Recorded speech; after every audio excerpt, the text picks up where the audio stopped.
de hoje, e aí eu queria falar um pouquinho antes de entrar no tema, é quando um confrade, um companheiro espírita, foi procurar Chico Xavier, dizendo para ele o seguinte: Chico, eu não faço mais palestras. E aí o Chico, aquele jeito: mas por que, meu irmão? Como é que eu posso, na frente das pessoas, dizer assim: amai o vosso semelhante, se eu odeio o meu vizinho? Eu não tenho condição de fazer isso. Aí o Chico sorriu e disse assim: meu amigo, se todos, para fazer palestra, tivessem que ser bons, não haveria um palestrante. Então, é óbvio que quando a gente vai tratar de determinados temas, nós temos que ter, nem que seja um princípio daquilo que a gente vai ter que falar. E esse tema que a gente vai trazer na noite de hoje, na realidade, me convidaram para fazer em outra casa, um tema parecido. E durante a palestra eu descobri, né, o quanto eu precisava mudar como pessoa. E até nesse estudo, que é muito parecido, que trata da porta estreita, que é do capítulo 18 do Evangelho segundo o Espiritismo, que tem como título: muitos são chamados, poucos os escolhidos. Então eu deveria fazer por onde, né, ter pelo menos um início do que se trata o capítulo, para que eu pudesse estar aqui na frente. E para mim já houve, assim, eu estou me esforçando para essa mudança. E eu espero poder, com as palavras, com esse estudo, né, feito na noite de hoje, que eu possa também tocar e motivar vocês à mudança. Se já estiverem no caminho, ótimo, né? Mas que se perceberem alguma coisa, que possamos pensar, refletir e mudar a nossa conduta, né? E a gente vai expor algumas razões por que isso é necessário. Jesus, ele nos disse certa feita o seguinte: entrai pela porta estreita, pois a porta da perdição é larga, e o caminho que ela conduz é espaçoso, e há muitos que por ela entram. Fazei esforços para entrardes pela porta estreita, pois vos asseguro que muitos procurarão por ela entrar e não poderão. São passagens de Mateus e passagens de Lucas. E aí cabe a grande pergunta: por que a porta é estreita? Por que muitos são chamados e poucos os escolhidos? Quais os critérios que são necessários para que eu seja o escolhido? E a gente vai tentar ver isso na noite de hoje, né? Tentar responder essas perguntas na noite de hoje. Quando a gente vai à ideia da porta, o que é a porta? A porta é algo que nos possibilita entrada e saída, né? Hoje, cada um de nós escolheu passar pela porta estreita da casa para estar aqui na palestra, né? Deixou seu trabalho, deixou às vezes sua família, deixou alguma atividade importante para ser feita para estar aqui na noite de hoje, né? É até a brincadeira da porta, porque realmente a porta é estreita, a entrada é pequenininha, né? Então hoje nós passamos pela porta estreita, né? Mas cada um sabe a necessidade que tem para estar aqui na noite de hoje. Por que eu estou aqui na noite de hoje? Né? Foi uma escolha que eu fiz, né? E o que é que determinam essas escolhas? São os meus valores. Então, de acordo com aquilo que eu conquistei, vai determinar as minhas escolhas. Se hoje eu não frequento determinados lugares, é porque houve uma mudança, uma transformação, os meus valores agora são outros. Então eu escolho e fico feliz por não frequentar determinados lugares. O Evangelho, eu não sei explicar a razão, mas Kardec conseguiu colocar de uma forma brilhante 3 capítulos do Evangelho que vão determinar como se fossem os passos necessários para que eu pudesse passar pela porta estreita. E ele começa no capítulo 16, que é: não se pode servir a Deus e a Mamon, né? Não podemos ter 2 senhores, porque nós atenderíamos um e prejudicaríamos o outro. Ou como se diz no linguajar popular, cachorro com 2 donos morre de fome. Né? Então, é a primeira grande escolha que a gente vai fazer. A quem eu escolho? A Deus, que nos dá a imortalidade e os bens espirituais, ou a Mamon, que vai me dar a transitoriedade e os bens materiais. E Jesus nos convida a decidir entre esses dois senhores. A quem eu vou escolher? Não nos é obrigado, mas ele coloca as situações para que nós possamos decidir. Né? Nós vamos decidir pelos valores transitórios ou vamos decidir pelos valores espirituais, pelos valores eternos? Nós vamos decidir pelo ser ou pelo ter? E aí vem a grande dúvida.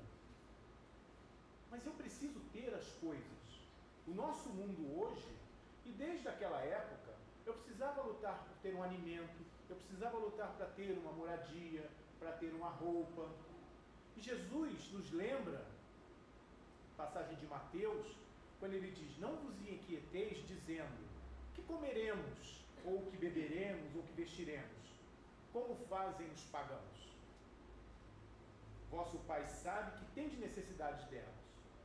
Buscai primeiramente o reino de Deus e sua justiça, e todas essas coisas vos serão dadas por acréscimo.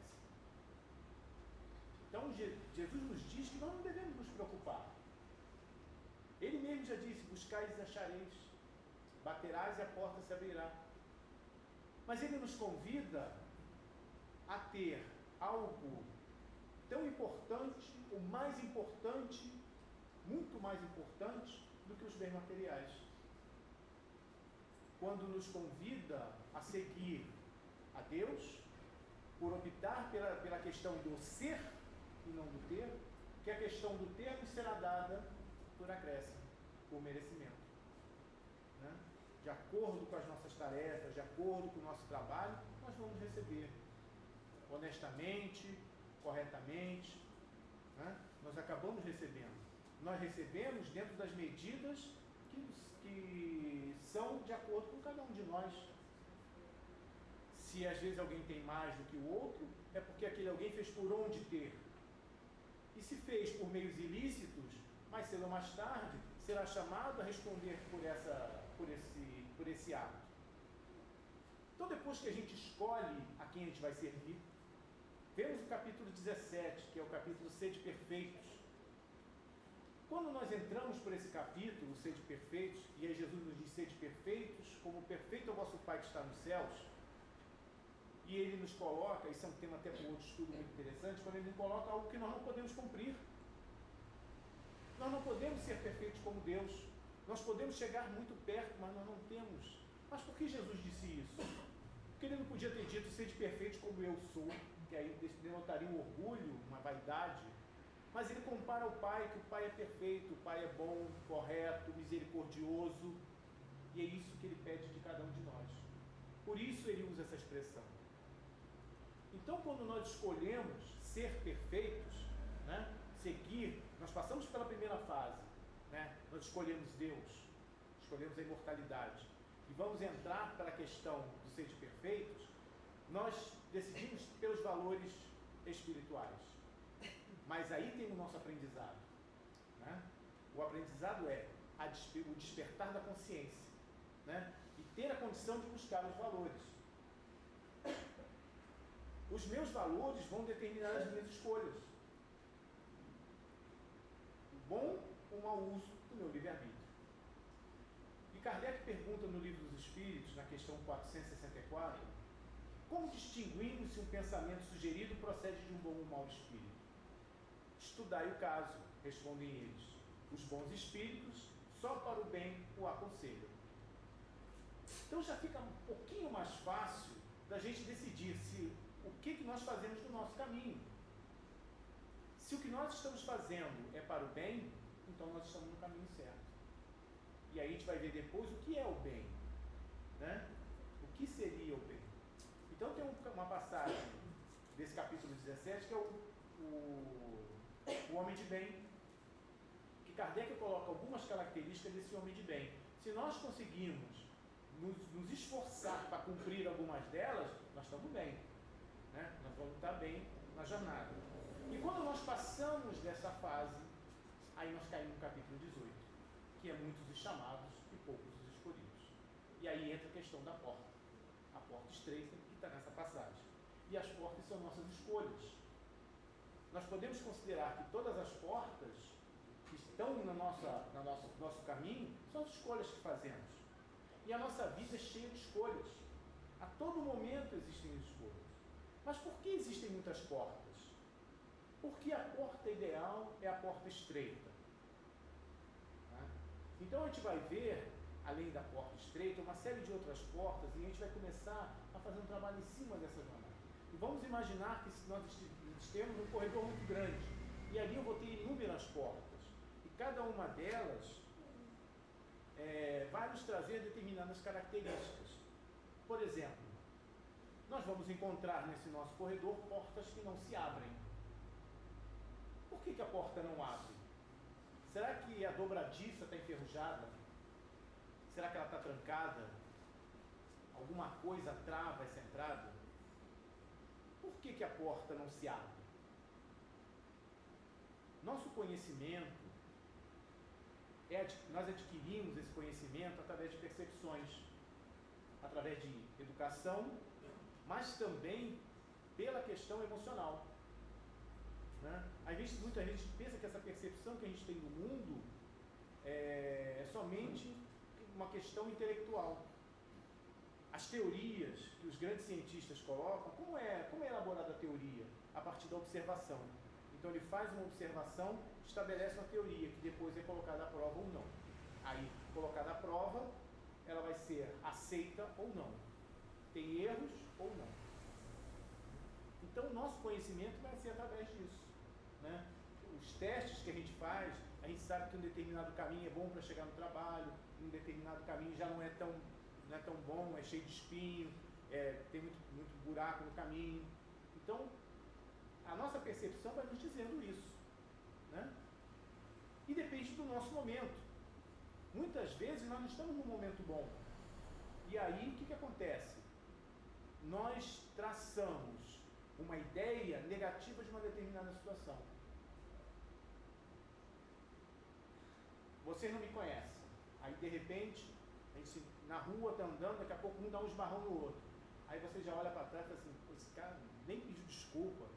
Então já forma uma ideia negativa a meu respeito. E depois, para desfazer essa ideia, vai levar um certo tempo que você já deixa arraigado essa ideia de que eu não valho nada, que eu sou mal educado, que eu sou isso, que eu sou aquilo. E essas das percepções vão construindo o nosso conhecimento. Só que a nossa verdade não é única. A minha verdade não é a verdade verdadeira. Cada um, nós somos diferentes, então cada um tem um pensamento, cada um tem uma verdade, que pode ser coincidente ou não, dependendo do que se trate. E temos que entender que é somente uma das ideias. Então a gente pode concluir que a porta não abre porque nós não somos capazes de desviar o nosso olhar para uma realidade muito maior do que a que a gente conhece. Quando nós ficamos fechados numa determinada redoma, num determinado nicho. E aí qualquer coisa que fuja a essa coisa, nós já encaramos como não sendo algo verdadeiro. Tem duas historinhas que eu quero contar a respeito. Uma, pegaram 5 sábios, 5 conhecedores, profundos conhecedores, vendaram e colocaram em volta de um elefante. E aí depois mandaram ele tocar, botaram em vários pontos, mandaram tocar e perguntaram assim. Depois chamaram os 5, reuniram e falaram assim, o que vocês perceberam? Aí um falou assim, eu percebi um grande tronco. Aí o outro, eu percebi um graveto. O outro falou, eu percebi um cipó extremamente grosso e flexível. E cada um foi falando uma coisa, um parece que viu uma folha de palmeira. Aí cada um foi falando uma coisa e os 5 começaram a brigar. Porque cada um achou que estava certo.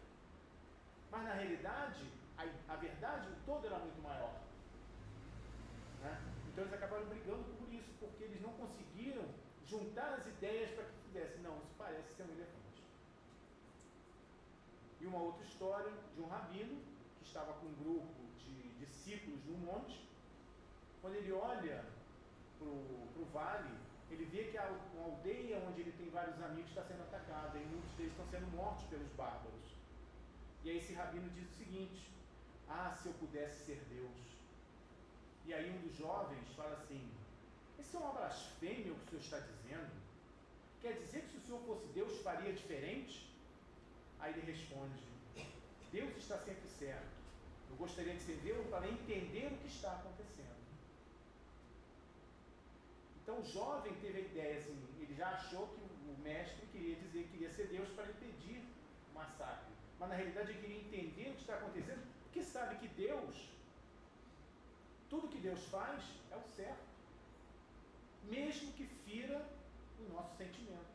Mesmo que nos amargure, nos doa, nos faça sofrer. Mas é o certo. Nós não compreendemos naquele momento.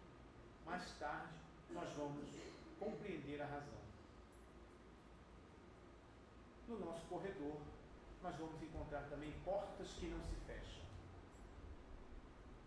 A porta que não se fecha, por que ela não fecha? Pelo mesmo motivo da outra. Pode estar sem fechadura, pode estar com a dobradiça quebrada, então ela fica o tempo todo aberta. A porta que está sempre aberta é uma porta de livre trânsito. Então eu entro e saio à vontade. Grupos entram e saem à vontade. Não há limites, não há impedimentos. O que é isso? Vamos lembrar o que é paradigma. Paradigma é tudo aquilo que é considerado verdade, né? E que nós acabamos aceitando achando que é verdade. Tem um palestrante que contou certa feita o seguinte: que quando a esposa dele fazia carne assada, ela cortava a carne toda, botava na travessa, só que as pontas da carne ela botava no meio da travessa. Aí ele foi vários anos, né? E aí um dia ele virou para a esposa assim: por que quando você faz a carne assada você bota as pontas no meio, não bota no... Ela falou assim: não sei, minha mãe fazia assim. Sua mãe é viva, vamos perguntar para ela, né? Aí foi perguntar para ela: sua filha quando faz, que aprendeu com a senhora, que não sei, que faz a carne desse jeito. Ela falou assim: não sei, minha mãe fazia assim. Aí por sorte, a avó da esposa dele era viva ainda. Aí foram perguntar para ela: sua filha fazia carne assada desse jeito, a sua neta faz desse jeito. Por que faz desse jeito? Ela falou assim: meu filho, eu fazia desse jeito porque a travessa que eu tinha era muito pequena e não cabia a carne toda. Então eu botava no meio. Se eu tivesse uma travessa grande, eu colocaria. Então muitas vezes nós passamos por isso. Situações onde nós às vezes questionamos, mas nós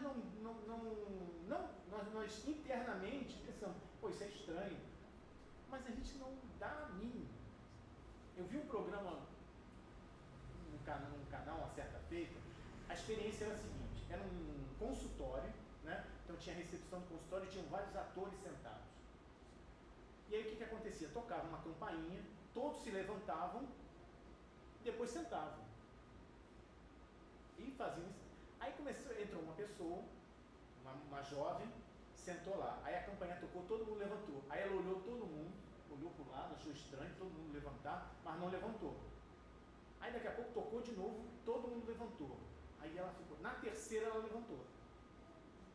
E aí foram chegando pessoas e acontecia a mesma coisa. A campainha tocava, todo mundo levantava. E aí o que eles fizeram? Começaram a chamar os atores. Teve uma hora que não tinha mais ator nenhum, só tinham as pessoas. E todos levantavam. Aí eu perguntou para mim: vem cá, por que todo mundo levanta? Ela falou: não sei, quando eu cheguei estava tudo assim. Isso é paradigma. Então nós achamos que tudo que os outros fazem está certo. E aí tem um filósofo francês, que eu não vou lembrar o nome, ele cunhou um termo chamado normose.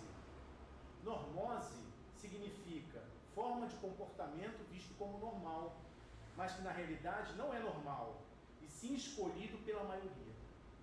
Então, por exemplo, qual é o conceito de beleza? É ser louro, de olhos azuis, ter cabelo liso, ser alto, ser magro, ser isso, ser aquilo. Mas isso é normal? Isso é ser normal? Todos nós somos normais, né? Cada um com a sua característica. Quando eu aceito isso, quando eu começo a aceitar isso, eu estou permitindo, estou deixando aquela porta aberta, ou seja, eu estou negligenciando determinadas características minhas. Eu acabo fingindo para estar na turma. O namorado da minha filha falou uma vez o seguinte, estava conversando, né, que ele gosta do espiritismo, ele não frequenta, ainda não frequenta, mas uma vez ele contou uma coisa que me deixou assim assustado e serve de reflexão para nós pais. Ele estava ele comentando com os amigos, e aí saíram para beber, aí teve uma hora que todos eles levantaram e foram fumar maconha. E ele não foi, porque ele não faz isso. Aí ele falou assim, eu sou careta mesmo. Eu falei assim, não, você não é careta, você está certo. Então, muitas vezes, a nossa sociedade deturpa determinadas ideias. E a gente tem que ter muito cuidado com isso. Às vezes, quem tem filhos, não sei se vai passar, ou já passou, ou ainda vai, talvez não passe, por essa situação. Né? Onde os colegas todos fazem uso de um determinado modismo, vamos dizer assim, e só porque eu não participo, eu acabo sendo excluído. Isso é normose. É algo que é fora, algo que eles acham legal, bacana, mas que na realidade foge totalmente essa ideia de certo, de estar certo. Como ele falou, eu sou o careta, eu sou o único que não fumou maconha. Eu falei, você está certo. Né? Você que está certo, os outros não. Agora, acaba se deturpando essa ideia. E um outro exemplo do paradigma, nós sofremos na carne até hoje. Porque nós, há muito tempo atrás, numa determinada escolha que nós tivemos que fazer na nossa vida, escolhemos Barrabás. Nós tivemos a oportunidade de decidir entre Jesus e Barrabás. Quem nós escolhemos? E nós estamos sofrendo até hoje por conta dessa escolha. Né? Nós refletimos sobre as informações que nós estamos recebendo a todo momento?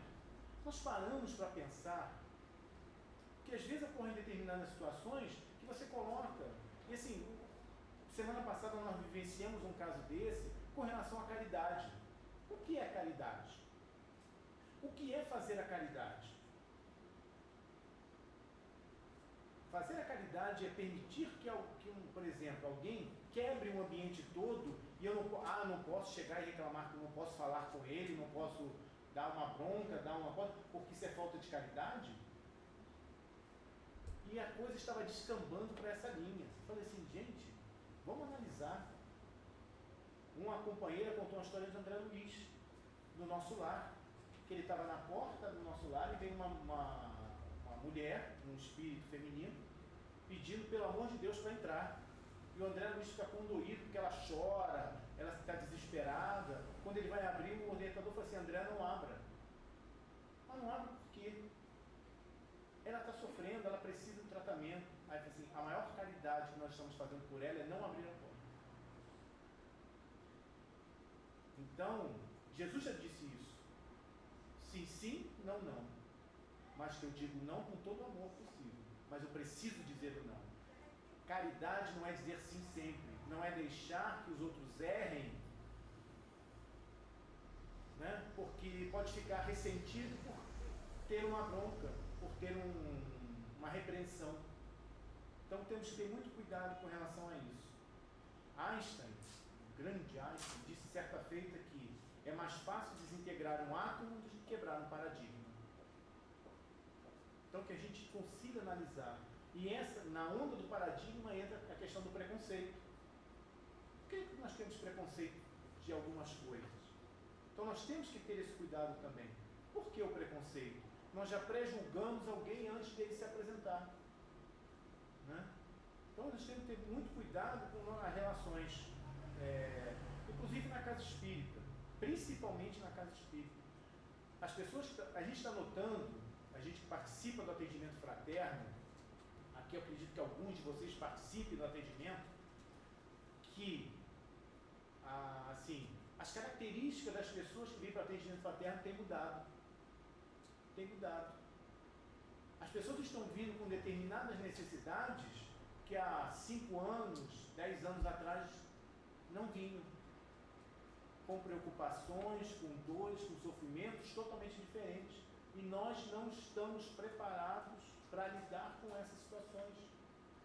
Porque muitas vezes nós nos prendemos na questão do preconceito.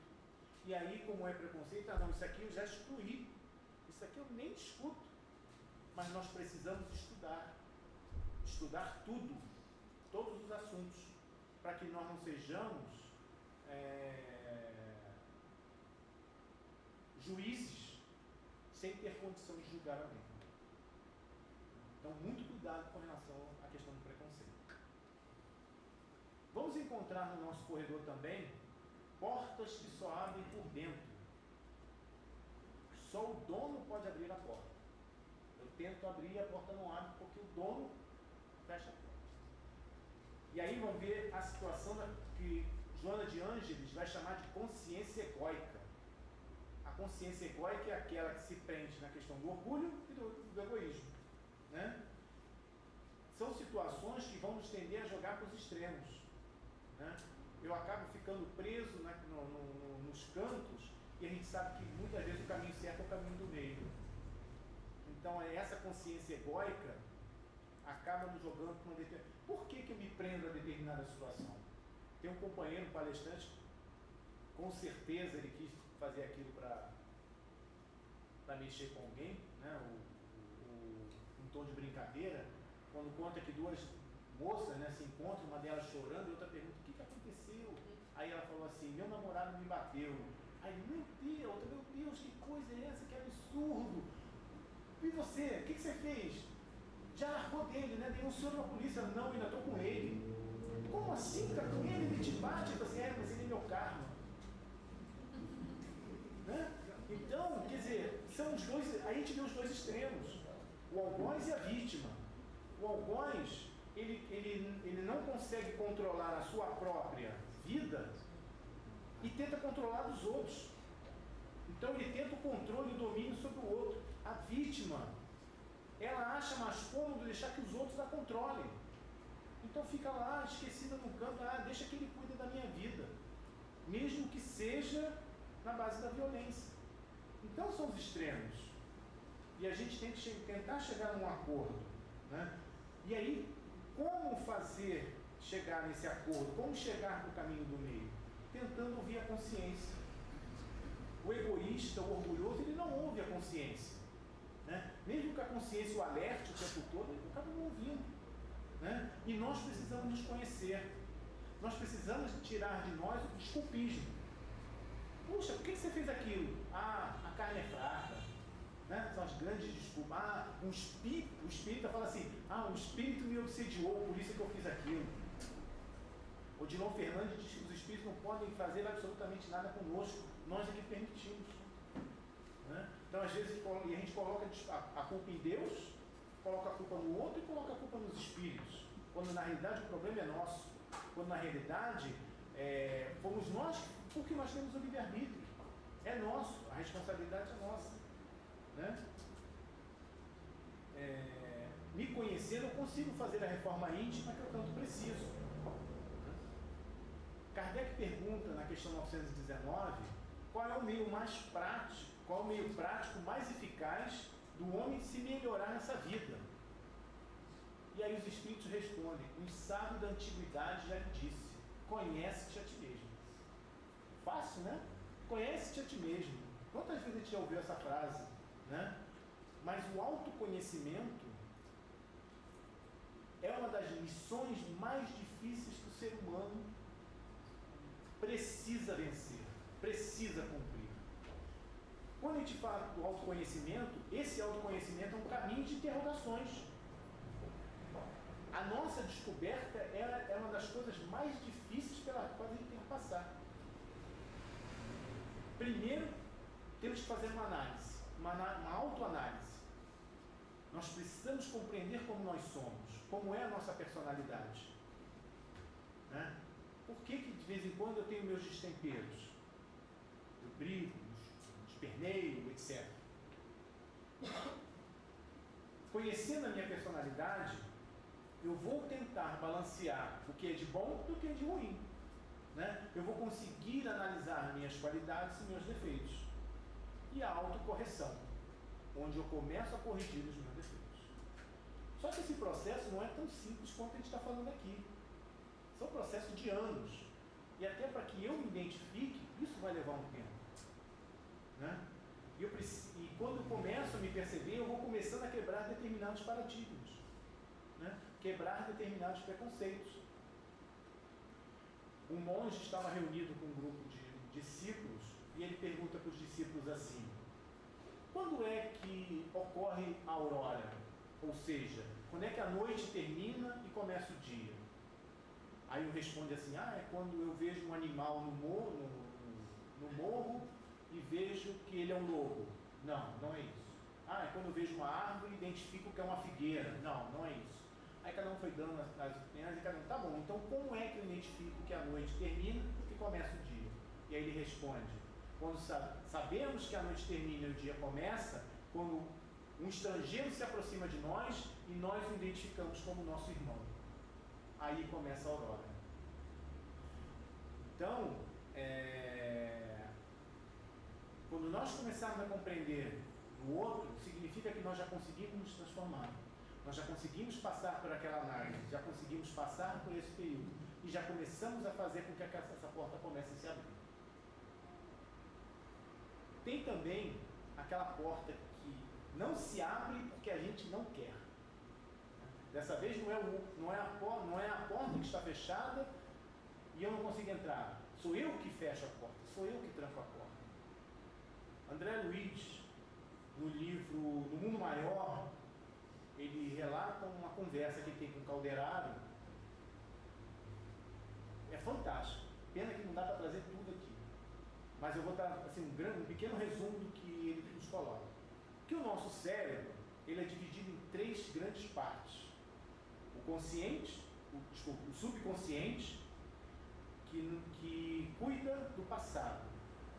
O consciente, que vai tratar do presente. E o superconsciente, que vai nos remeter ao futuro.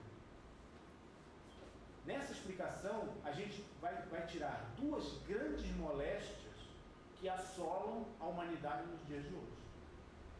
Uma se chama ansiedade e a outra se chama depressão. A depressão nos joga para o passado. Então nós ficamos presos no passado. Não conseguimos fazer mais nada da vida porque as nossas lembranças, tudo nosso está preso no passado. Eu devia ter feito tal coisa. Eu estou sofrendo hoje porque eu não consegui fazer coisa no ano passado. Eu não consegui porque eu deveria ter feito assim, assim, assim. E não move os braços, não se mexe, porque no passado errou. E a ansiedade, que nos trava, porque como será no futuro? Será que eu vou ser rico? Será que eu vou ter um carro? Será que eu vou fazer isso? Será que eu vou ganhar na loteria? Será que isso aqui? Será que isso? E aí toda essa loucura, essa loucura de pensamento, acontece a mesma coisa. Eu cruzo meus braços e fico estagnado, esperando um futuro melhor, sem fazer nada por onde. E esses momentos, eu não tenho ação nenhuma hoje. O passado passou, já foi. E o futuro vai depender do que eu fizer hoje. Vou ter um futuro maravilhoso se eu começar a agir de forma proativa, de forma a vencer, domar as minhas más inclinações, a trabalhar para um mundo melhor. Aí o meu futuro pode ser melhor. Temos que nos preocupar com o aqui e agora. O grande problema do aqui e agora é o seguinte: como a gente falou, eu casei com a pessoa errada, escolhi a carreira errada, eu sou infeliz na minha carreira. Meus filhos não são bando de peste, não me obedecem, não fazem nada. A grama do vizinho é sempre mais verde que a minha. Isso, aquilo. Todas essas opções, se hoje nós estamos vivendo isso, são escolhas nossas. Ninguém botou o dedinho lá escolhendo, ou se botou o dedinho escolhendo, a culpa também é nossa, porque nós permitimos. Né? Então nós temos que pegar o que nós estamos vivendo hoje e fazer desse hoje melhor. São as nossas escolhas, são as nossas provas. Se a minha esposa ela é complicada, eu tenho que me esforçar para que eu consiga entendê-la. O exemplo parte de cada um. Né? Se os meus filhos são problemáticos, eu tenho que pedir perdão a Deus porque eu não consegui dar uma educação adequada. Ou agradeço por ter crianças desse tipo, porque Deus sabe que eu tenho força para educá-los, para que eles possam ser um pouco melhores do que vieram. Então a gente tem que mudar o nosso pensamento e colocar nesse foco. E se a gente parar e pensar que toda a insatisfação que a gente tenha, eu estou insatisfeito com a minha esposa, eu estou insatisfeito com meus filhos, estou insatisfeito com o trabalho, essa insatisfação vai somatizar no nosso corpo e aí vão causar as doenças.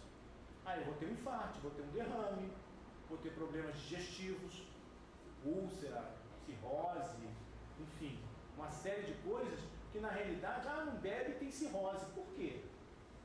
A pessoa tão calma, nossa, ele é tão calmo, teve um infarto fulminante. Por quê? A insatisfação.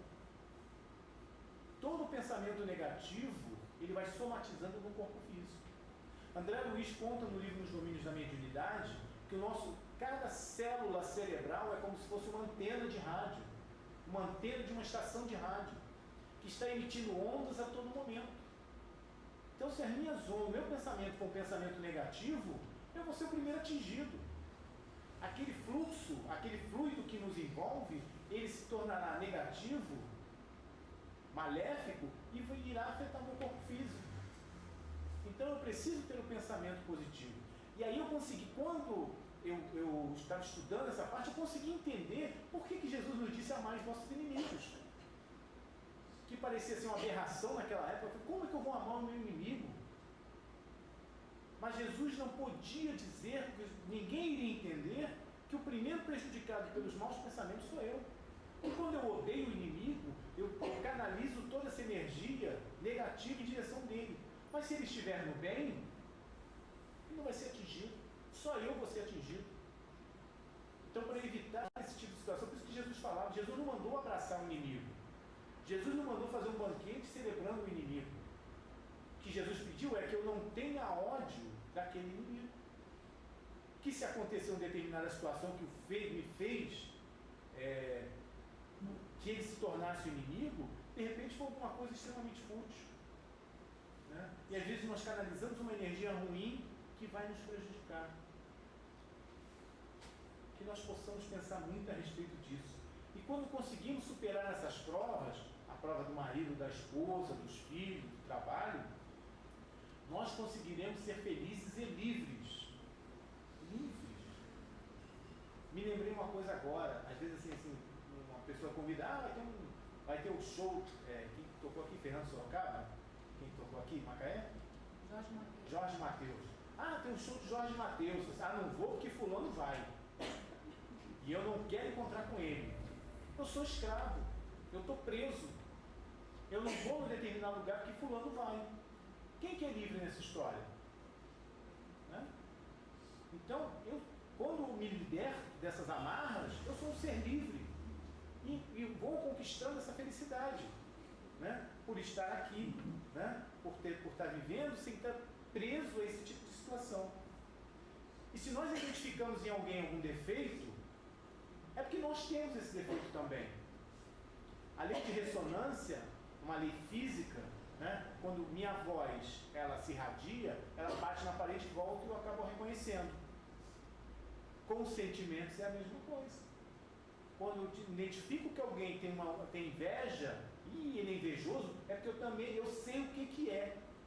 Eu reconheço aquele padrão. Então é porque eu vivencio aquilo ali. Quando eu digo que alguém é orgulhoso, é porque eu reconheço que eu sei o que é. Ou eu sou assim, ou eu ainda não me resolvi totalmente com relação a isso. E aí tem um palestrante que falou assim, quando falava sobre esse assunto, falou assim, não se afastem dos malas, né? Daquele amigo mala, aquele parente mala, não se afaste dos malas. Os malas vão te ensinar muito. Né? Eles vão dizer na tua cara como você é. São os professores gratuitos que Emmanuel nos fala. Né? Aquele que vai dizer efetivamente como é que você... Teu amigo não vai dizer. Você pode ser egoísta, mas o cara é muito legal. Agora o inimigo diz na tua cara, sem dó nem piedade. Isso é muito falso, hein? Tu é falso. Né? Então a gente tem que aproveitar essa oportunidade. Por que ele disse que eu sou falso? Então vou tentar fazer aquela análise para tentar descobrir. 8h20, né? Agora eu vou falar da porta estreita. Né? Que é o tema da palestra, né? Eu falei de tanta coisa, só faltava não dar tempo de falar da porta estreita. O que me impede de passar na porta? Né? Se a porta é estreita, provavelmente só passa eu. Nada do que eu tenho, se eu tiver alguma mala, se eu tiver alguma bolsa, essa bolsa não passa, só passa eu. E nessa bolsa geralmente vem tudo aquilo de ruim. Né? Orgulho, inveja, maledicência, tudo isso que a gente carrega para cima e para baixo, isso não passa na porta estreita. Né? No livro dos Espíritos, os Espíritos nos falam o seguinte, que as leis divinas regulam o movimento e as relações na matéria bruta, são as leis físicas. E esse estudo pertence à ciência. Tem outras leis que dizem respeito especialmente ao homem, considerando a si mesmo e suas relações com Deus e seus semelhantes. Contém as regras da vida e do corpo, bem como a da alma. São as leis morais. A porta é estreita porque nós precisamos primeiro nos resolver conosco mesmo. Nossas dúvidas, nossos erros, tudo aquilo que a gente falou lá atrás, do homem de bem, é isso que nós precisamos nos resolver. Quando nós conseguimos nos resolver, nós estamos prontos para nos resolver com o outro. Quando nós resolvermos com o outro, nós vamos nos resolver com Deus. Né?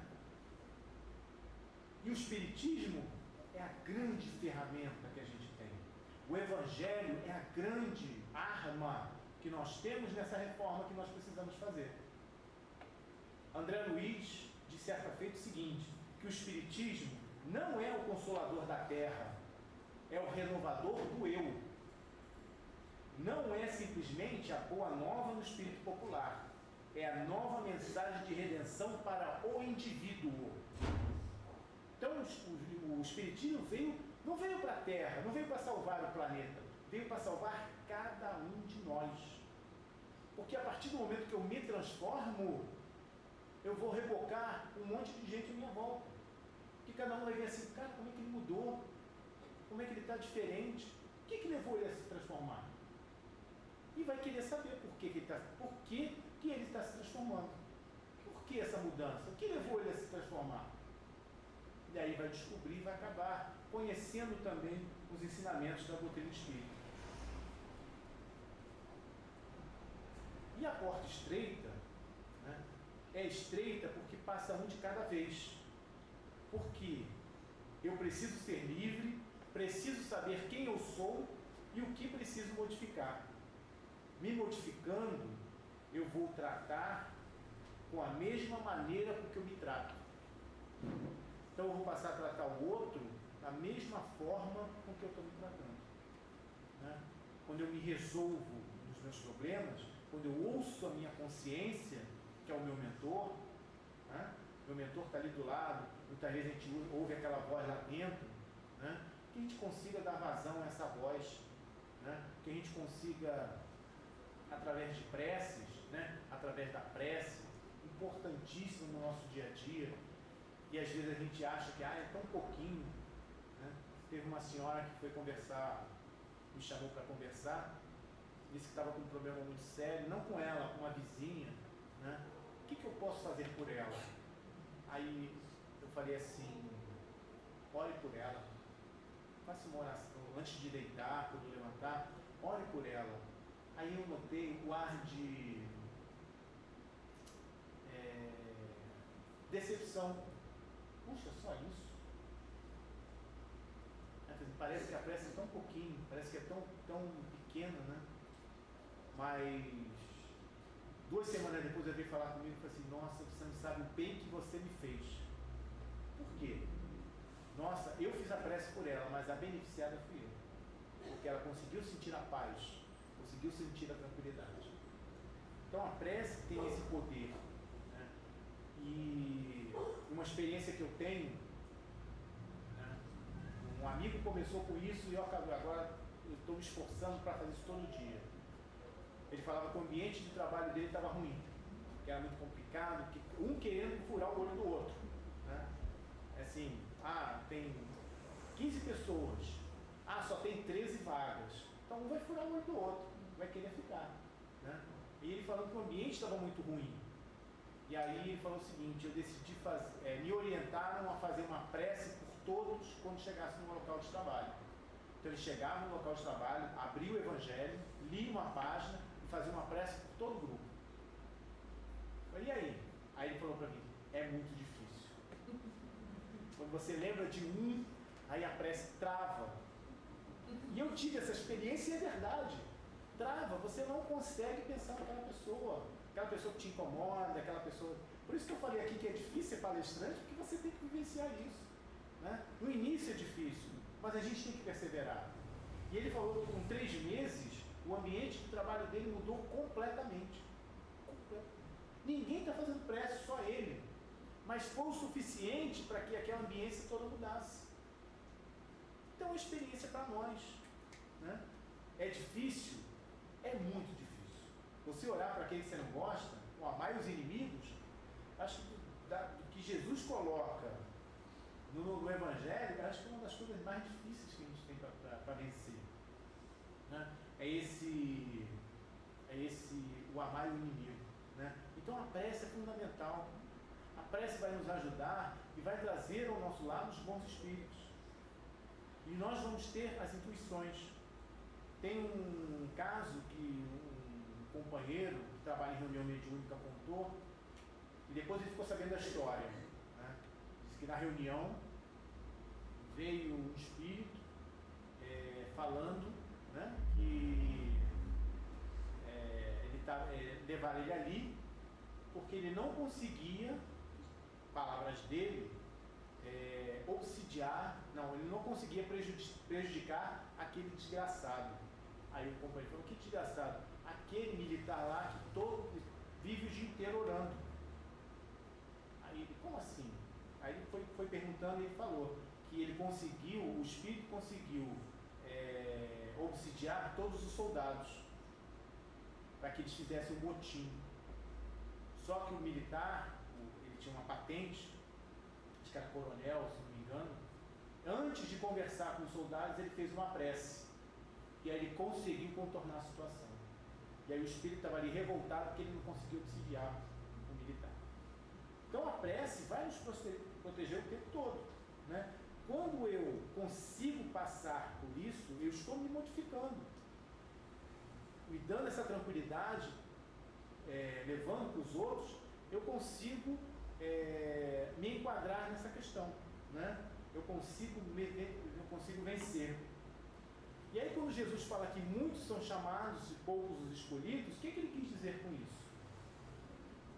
Nós somos chamados, nós fomos chamados, porque nós estamos aqui na noite de hoje. Nós fomos chamados.